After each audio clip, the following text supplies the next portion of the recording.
توشبوون بە ڤایرۆسی کۆڕۆنا زیادی کردووە. ڕێکارەکان تونتر کراون. بەڵام خەڵکێکی زۆر تا ئێستا پابەندی ڕێنمایەکان نین. لە ماوەی 29 ڕۆژی مانجی ئاداردا 166634 پشکنین کراوە.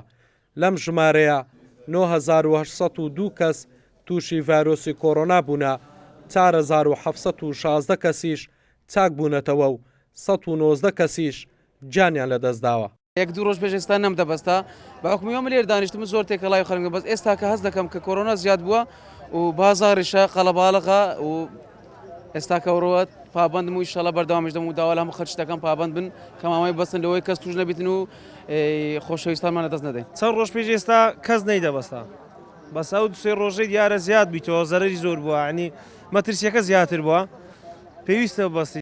بریکاری وەزارەتی تەندروستی حکوومەت یاریمی کوردستان ڕای دەگەێنێت ئەگەر هاوڵاتیان پابند نەبن و ژمارەکان ڕوو لە زیادبوون بن ڕێکاری دیکەی توندی خۆپارێزی دەگرنە بەر. خۆپارێزی نەکردن لایەن هاوڵاتیان و بینیمان لە ڕۆژانی ڕابردوو لە نەورۆز و یادەکانە و سەرنگەکان و ئێستا لە ناو بازاڕ و شوێنە قەرەباڵغەکانە کە بڕابکەن یانی منەڵم سەدا 99.9 هاوڵاتیان ڕێکارەکان جێبەجێ ناکەن.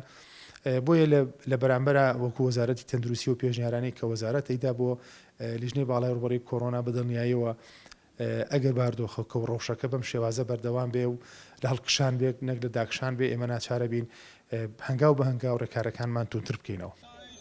بەهۆی بەرزبوونەوەی ڕێژەی توشبوانی نوێ بە ڤایرۆسی کۆڕۆنا لە هەرێمی کوردستان لە ئێستادا 7354 توش بوو لە نەخۆشخانەکان لەژێر چارەسەردان.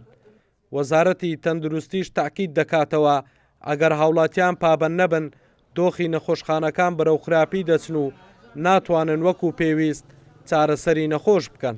ئەڵگوڕد ئەحمەد، کورسات نیوز، هەولێر.